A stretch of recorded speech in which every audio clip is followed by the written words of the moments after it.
రావుడు, నువ్వు శ్రీరామచంద్రుడు లాంటి వాడిరా, ఇలాంటి హత్యలు చే. మా నాన్న పెట్టిన పేరు రామన్న, కానీ ఈ రోజు నుంచి నా పేరు రావణ. ఆయన మూలంగా దానాలు పొంది, భూదానాలు పొంది, అన్నదానాలు పొంది ఆయన కన్ను మూసిన రోజు కన్నీటి విట్కోలు చెప్పలేకపోయిన ప్రతి వాడి బ్రతుకు కన్నీటి పాలు చేస్తా. అవసరం సృష్టికి తల్లి, అనుభవం తెలివికి తండ్రి. ఇదే నా తండ్రి చావు నాకు నేర్పిన గుణపాఠం. వెంకన్న, ఆయన దానం చేసిన వేలాది ఎకరాలు తిరిగి తెస్తాను. సూది మన మోపినంత నేల కూడా వదలను. అప్పటి వరకు మా నాన్న మొరతాడి నా మెడతాడు. ఏమిటిది? నన్ను ఎందుకు అరెస్ట్ చేస్తున్నారు? లోకేశ్వరను చంపినందుకు అరెస్ట్ చేస్తున్నాం. నేను అతను చంపడం ఏంటి? అతని స్వహస్తాలతో రాసిన ఉత్తరం. దీనికి అతను తల్లే సాక్ష్యం.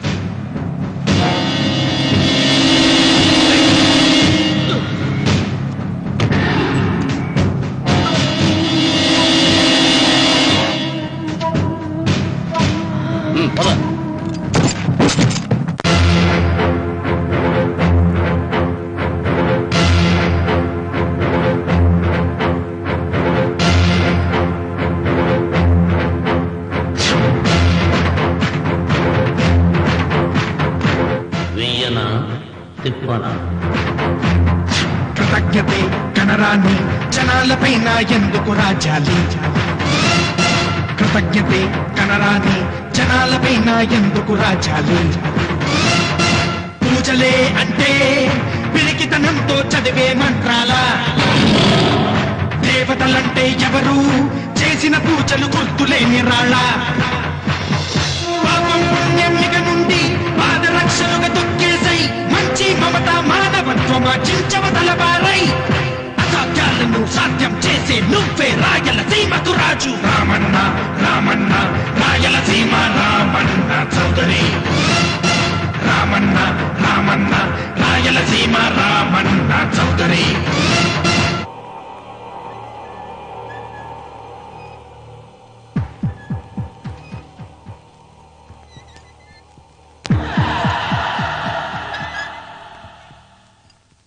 అన్వర్, అయ్యా, 100 మంది పనివాళ్లను ఒక బుల్డోజర్ను ఆలయం దగ్గర తీసుకురా. దాన్ని పడగొట్టించాలి. ఒరే రావుడు, అబ్బాయి పెళ్ళయ్యేంత వరకు ఆగమన్నారు, అంగీకరించాను. ఇప్పటికాగే ప్రసక్తి లేదు. దేవుడి జోలికి వెళ్తే మహాపాపం రా. దేవుడా? వాడి పేరేంటి? శివుడు. మరి బ్రహ్మ, విష్ణువు, రాముడు, కృష్ణుడు, వినాయకుడు, సుబ్రహ్మణ్యం, లక్ష్మి, సరస్వతి, పార్వతి వాళ్ళు దేవుళ్లే. అల్లా, క్రీస్తు వాళ్ళు దేవుళ్లే. వీళ్ళల్లో ఎవడు గొప్పవాడు? వాళ్ళ నమ్మకాలను బట్టి వాళ్ళ దేవుడినే గొప్పవాడు అనుకుంటారు. అని సరిపెట్టుకోవడం లేదు. మా దేవుడు గొప్ప, మా మతం గొప్ప అని ఒకరినొకరు నరుక్కుని చూస్తున్నారు. నిజంగా దేవుడనే వాడుంటే కొంతమందికి ఎందుకు అన్నం దొరకడం లేదు? కొంతమంది చిన్న వయసులోనే విధవరాళ్ళు ఎందుకు అవుతున్నారు? కొంతమంది పశ్చిమలోనే తల్లిదండ్రులు ఎందుకు పోగొట్టుకుంటున్నారు? అది వాళ్ళ కర్మ. కర్మ అంటే పూర్వజన్మలో చేసుకున్న పాపం. ఆ పాపం నుంచి నీ దేవుడు కూడా వాళ్ళని రక్షించలేడా? రక్షించలేడు. అటువంటప్పుడు నీ దేవుడికి పూజలు ఎందుకు చేయాలిరా? కన్న బిడ్డల్ని సరిగా చూడలేని వాడు తండ్రి కాదు, అందరికీ అన్నం పెట్టలేని వాడు దేవుడు కాదు. వెంకన్న, నువ్వు సద్బ్రాహ్మణుడివి. వేదాలు చదివావు, ఉపనిషత్తులు చదివావు, పురాణాలు చదివావు. నేను ఏమీ చదువుకోలేదు. అసలు దేవుడి ఆకారం ఎలా ఉంటుందో చెప్పు. ఆయనకు ఆకారం లేదు, నిరాకారుడు. అటువంటిప్పుడు గుడులెందుకు, గోపురాలెందుకు, వాటిలో విగ్రహాలెందుకురా? నేను చెబుతాను వినరా. గాలి దేవుడు, అది మనం పీల్చకపోతే చచ్చిపోతాం. నీరు దేవుడు, అది మనం తాగకపోతే బ్రతకలేము. భూమి దేవుడు, అది లేకపోతే మనకు అన్నం దొరకదు. అమ్మా నాన్న దేవుడు, వాడు లేకపోతే మనం అసలే లేవు. చదువు నేర్పిన గురువు దేవుడు, కష్టంలో, నష్టంలో, సుఖంలో, దుఃఖంలో దగ్గరుండే స్నేహితుడు. స్నేహితుడు అంటే నువ్వు నాకు దేవుడివి. నీకు మొక్కుతాను రా, అంతేగాని ఆ నల్ల రాళ్ళకి రెప్పలెక్కి కాదు. అంటే గుడి మెట్లకి మొక్కే వాళ్ళంతా మూర్ఖులా? నైవేద్యం పెట్టి నమస్కారాలు చేసే వాళ్ళంతా పిచ్చివాళ్ళ? గుండు గీయించుకుని పొర్లు దండాలు పెట్టేవాళ్ళంతా అమాయకులా? అవును, ఒక గుడి చూపించి ఆ గుడిలో దేవుడు వరాలు ఇవ్వడు అని చెప్పు. ఆ గుడి మెట్లలో ఒక్క మెట్టు కూడా ఎవడో ఎక్కడ. నైవేద్యం పెడతారన్నావు కదూ, ఎందుకో తెలుసా? పెట్టిన క్షీరాన్నాలు, దద్దోజనాలు, పులిహోరాలు మనం మెక్కుతామని తెలిసి, అదే దేవుడు తింటాడని తెలిస్తే శనగ చెక్క, ఒక బెల్లపు ముక్క కూడా పెట్టరా. వెంట్రుకలు ఇస్తారన్నావు కదూ, దేనికి? మళ్ళీ ములుస్తాయన్న ధైర్యంతో గుండు గుట్టించుకున్నాక జన్మలో ఒక్క వెంట్రుక కూడా మొలవదు అని చెప్పు. ఒక్కడు కూడా గుండు గుట్టించుకోడు. ఒరే రావుడు, గీతలో శ్రీకృష్ణుడు ఏం చెప్పాడో తెలుసా? చిచి! 16,000 మంది గోపికలతో సరసం, 8 మంది పెళ్లాలతో కాపురం చేసిన కృష్ణుడు ఎలా వేల్పు? వాడు చెప్పిన గీత మన తల రాత. వెంకన్న, నా దృష్టిలో భగవంతుని పూజించే వాళ్ళు 2 రకాలు. భయంతో పూజలు చేసేవాళ్ళు, ఆశతో మొక్కేవాళ్ళు. పాపం చేశాం, ఆయనకో దండం పెట్టి చేసిన పాపాన్ని ఏదో ఒక రూపంలో హుండీలో వేసేద్దామనుకునే వాళ్ళు మొదటి రకం. మొక్కితే ఏదో దక్కుతుందని ఆశపడేవాళ్ళు 2వ రకం. నా భూమి నేను సొంతం చేసుకున్నాను కాబట్టి అది పాపం కాదు. భయం లేదు, ఏదో అయిపోవాలనే ఆశ, తపన నాకు లేదు. ఈ రామన్న చౌదరి నిన్న జరిగింది మర్చిపోడు, నేడు జరగాల్సింది వాయిదా వేయడు, రేపటి గురించి ఆలోచించడు.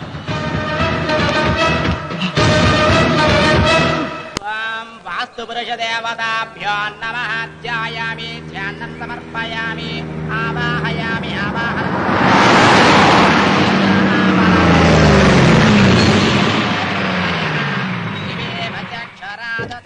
రండి రామన్న చౌదరి గారు, నా పేరు వెంకటరావు, నేను సివిల్ ఇంజనీర్ని. మీరు ఎంతో గొప్ప మనసుతో బోల్డ్ అంత పొలం పోగొట్టుకుని 6 మైళ్ళ రోడ్డు వేద్దాం అనుకున్నారు. కానీ ఇప్పుడు మీ పొలంతో అవసరం లేకుండా గవర్నమెంటే రోడ్డు శాంక్షన్ చేసింది. ఆ ఆలయం కూడా పడగొట్టక్కర్లేదండి, చెరువుకు అడ్డంగా వంతెన నిర్మిస్తున్నారు. 2 మైళ్ళ దూరం కూడా తగ్గుతుంది.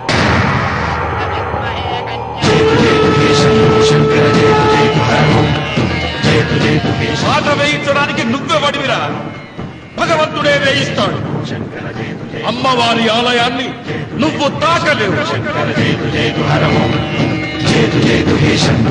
పూలు వేయండి రామన్న గారు.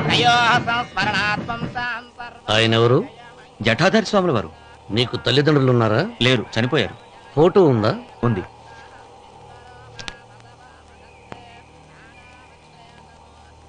తల్లిదండ్రులను పూజించు, బాగుపడతావు.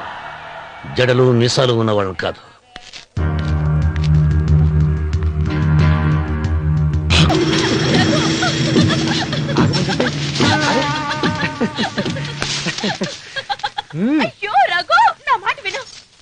ఏంటి సులోచన ఇది? ఎన్నాళ్ళలో ముట్టుకోకుండా బ్రహ్మచారిలో ఉండమంటావు?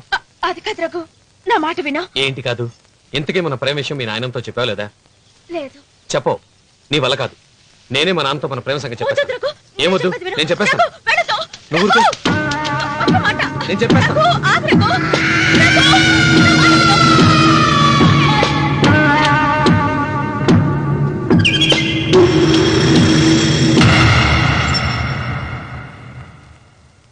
నువ్వా? నేనే. ఎందుకొచ్చావు? నువ్వు మా నాన్నని చెప్పిన రాక్షసుడివి అంటావు. వెంటనే వెళ్ళకపోతే నిన్ను చంపేస్తాను అంటావు కదమ్మా.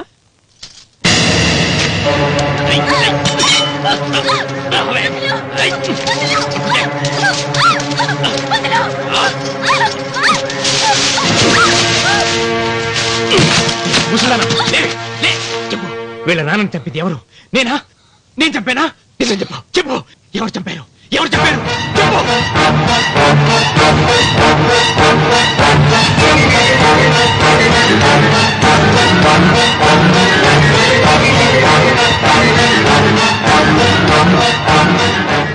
ఇన్నాళ్ళు ఈ నిజం ఎందుకు చెప్పలేదు? నీ ప్రాణం కాపాడడానికి. నీకు నిజం తెలిస్తే నిన్ను చంపేస్తాడేమోనని భయంతో నీకు చెప్పుండదు. పాపానికి ప్రాయశ్చిత్తం కావాలమ్మా. దానికి మార్గం నేను చెప్తాను. మనం ప్రతీకారం తీర్చుకోవాలి. నీకు రఘు దక్కేలా నేను చేస్తాను. నీ తండ్రి చావుకి పగ తీరేలా చేస్తాను. ఆలోచించు.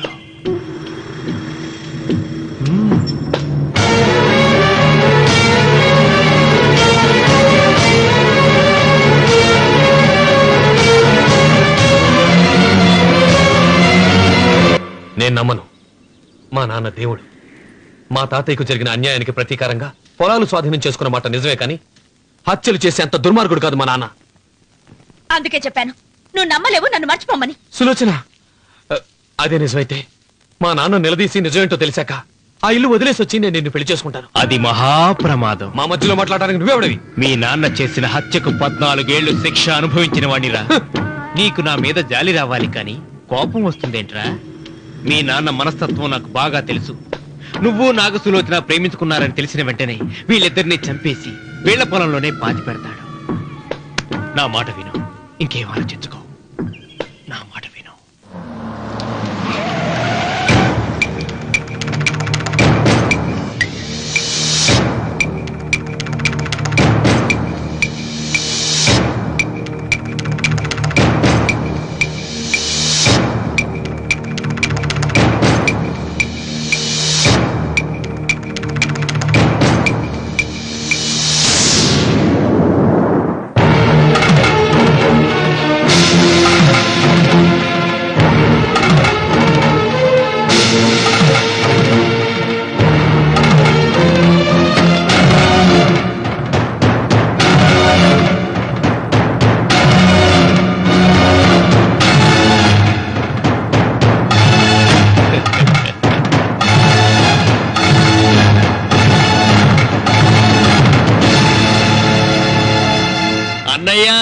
నమస్కారం.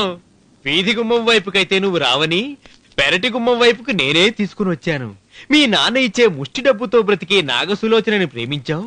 మీ నాన్న ఈ పెళ్లికి ఒప్పుకోడు కదరా అన్నాను. లేచిపోతామన్నాడు. లేచిపోతే మీ నాన్న పరువు ఏమవుతుందని నేనే దగ్గరుండి ఈ పెళ్లి తెరిపించానన్నయ్యా. వాళ్ళ నాన్నను చంపిన పాపానికి ఈ మాత్రం పుణ్యం చేయాలి కదా. వాళ్ళ నాన్నని ఎవరు ఎక్కడ ఎలా చంపారన్నది నేను ఎవ్వరితో చెప్పలేదు. నీ బాధ నాకు అర్థమైంది అన్నయ్య, నీ బాధ నాకు అర్థమైంది. రేయ్, ఏంట్రా అలా చూస్తూ నిలబడ్డారు? వచ్చి కాళ్ళ మీద పడి ఆశీర్వాదం తీసుకోండి.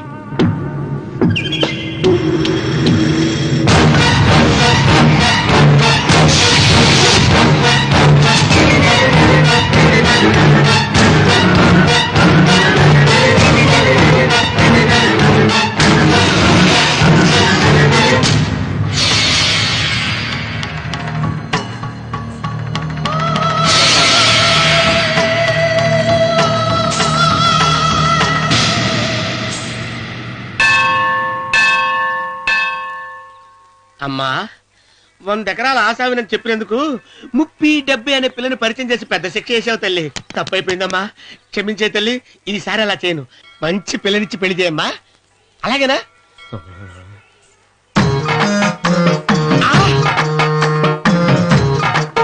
తల్లి, అమ్మా, అమ్మా, సూపర్ ఫిగర్ తల్లి.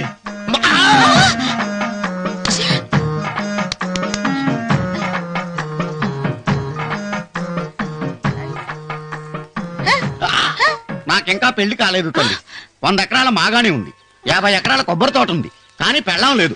పెళ్లిళ్ళ సీజన్ అయిపోతుంది. మంచి పిల్లని చూపెట్టి పుణ్యం కట్టుకో తల్లి. నాకు కూడా పెళ్లి కాలేదు తల్లి.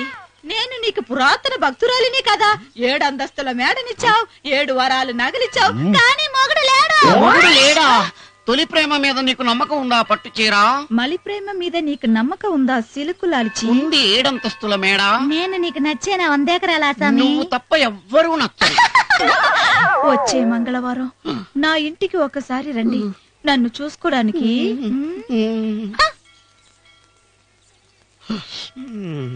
తొలి ప్రేమలు అంత తడిచిపోయావా? తడిసి ముద్దయిపోయాను. ఎంత? 30. ఇదెంత? 70. అంతే కదా. ఇప్పుడు నువ్వు తొలి ప్రేమలో పడ్డావే, నా దగ్గరికి వెళ్ళి ఇది 30 ఇది 70 అని చెప్తే దాన్ని చేసుకో. అలాగే. ఏ తొలి ప్రేమ నాకు చేసుకోరా. 30 70. ఏ తొలి ప్రేమ ఇదెంత చెప్పు. ఇదేంటి ఇది? టింగ్ టింగ్ మో. ఇదెంత? ఇదంతా ఎందుకండి? ఎందుకంటే ఇదెంతో నువ్వు చెప్తేనే మన పెళ్లి. అందుకు చెప్పు. అది అది 30. అది 70. ఒరే గుంటనక వస్తున్నాను ఉంటారా? అచ్చి సాచినోడా, నాకు వచ్చిన సంబంధాన్ని చెడగొడతావా? నన్నే కొడతావా? అమ్మా నన్నే కొడతావా? అమ్మా చూడు, నువ్వు చేసింది తప్పో నేను చేసింది తప్పో మా చిన్నమ్మ గారిని అడుగుతాను. ఈ విషయం మా చిన్న గారిని చెప్తానే. అచిబా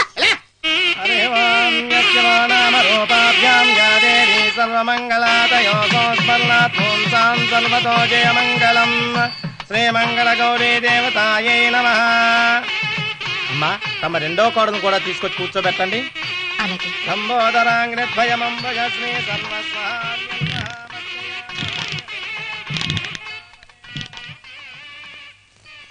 ఏంటమ్మా ఇంకా అలాగే ఉన్నావు? నువ్వు ఈ పూజకి ఏర్పాటు చేయమంటేనేగా మీ మామగారికి ఇష్టం లేకపోయినా ఒప్పించాను. అందరూ వచ్చేసారు. చీర మార్చుకుంటా. నాకున్న చీరల్లో ఇదే మంచిది. నా దగ్గర పట్టు చీరను తీసుకో. మీరు కట్టి విడిచిందా? లేదమ్మా, కొత్త పట్టు చీర ఉంది. వద్దులేండి. పోనీ నగలైనా పెట్టుకోమా. మీరు పెట్టుకోక మిగిలినవా? కాదమ్మా, నా దగ్గర 7 వారాల నగలున్నాయి. దేవుళ్ళకు కావాల్సింది చీరలు నగలు కాదు, భక్తి. వస్తున్నాను, పదండి.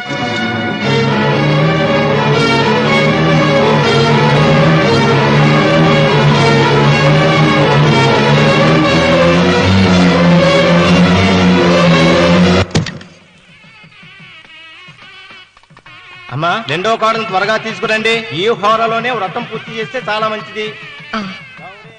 రఘు ఇట్రా. ఏంటమ్మా? వెళ్ళి సులోచన త్వరగా తీసురా. అలాగే.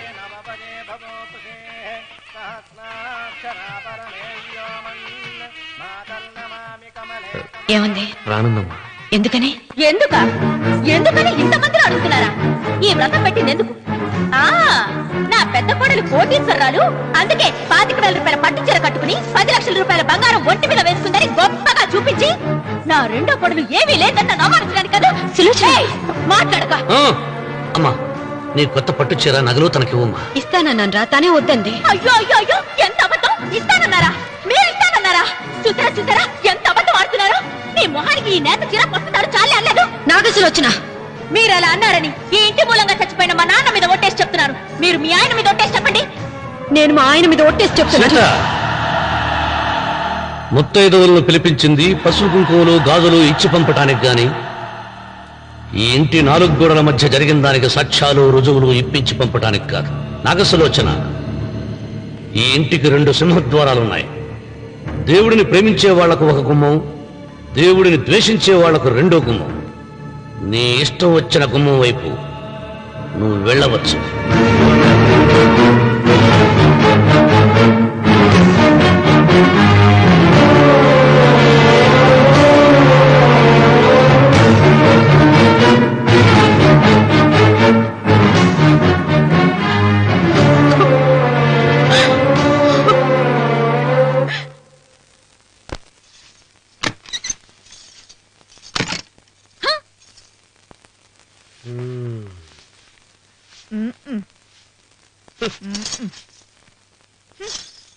పాలయ్యే.